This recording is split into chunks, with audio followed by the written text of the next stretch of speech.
Сүлүктүү шаарында жалпы 1,5 миң жаран турак жай салуу үчүн жер ала албай жүрүшөт. Анын 30дан ашууну жер көчкү коркунучу бар аймакта жашагандыктан тез арада көчүрүлүүгө тийиш. Бизде азыр жер маселеси өтө кыйын. Себеп дегенде жаңы бардык элдерде азыр эл жылдан жылга көбөйүп атат. Биздин жер балдарыбыз жерсиз болсо, жер алып үй салайын десе жер жок болсо, ошонун аркасынан ажырашуулар болуп атат.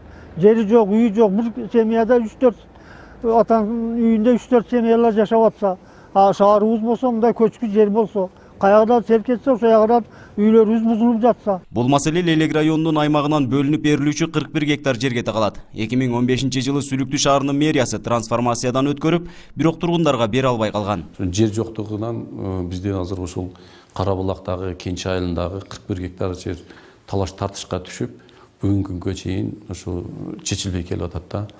Ал деген 91-жылы Сүлүктүү шаарына берилип, бу жерге кичи микрорайон, шаарча курулуш керек болгон да. 2017-жылы ал жерди Лейлек районунун аймагындагы Тогуз булак айыл өкмөтү 322 жаранга тамаркага берип салган. Анткени Лейлек районунда да 500дөн ашуун жаран турак жай куруу үчүн жер тилкесине муктаж.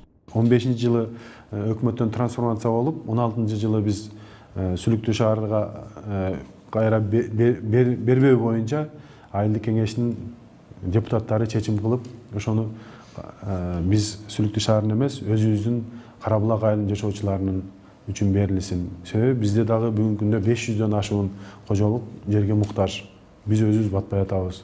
Мындан улам Сүлүктүү шаары менен Тогуз булак айыл аймагынын ортосунда талаш маселе жаралып, Баткен райондор аралык соту Тогуз булак айыл аймагынын пайдасына чечип берген. Облустук соттун коллегиялык аныктамасы да бул чечимди өзгөрткөн эмес. Биздин апелляциялык арызды канааттандыруусуз калтырды. Ушуга окшогон учкул маселелерди чечүүдө бир гана карапайым эмес, бизге окшогон мэрияларда соттордон акыйкат таппай келебиз. Акыркы иш чарабыз бүгүнкү күндө Кыргыз Республикасынын жогорку сотуна кассациялык даттануу бергенбиз.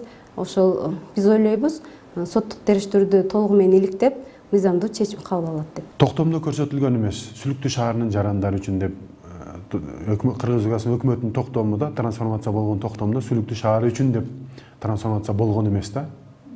Көрсөтүлгөн эмес. Просто трансформациялансын деп эле которулсун, айдоо жерден калктуу конуштар категориясына которулсун деген гана чечим жазылган. Сүлүктүү шаарынын мэриясы эми жогорку соттон үмүт артып отурат. Анткени Кыргыз Республикасынын өкмөтүнүн 1991-жылдын 11-октябрындагы 363 буйругу жана 1993-жылдын 14-октябрындагы 493 токтомуна ылайык Лейлек районунун Тогуз булак айыл аймагындагы 114 гектар жер Сүлүктүү шаарына таандык дешет. Нургазы Жайнаков, 7 канал, Баткен.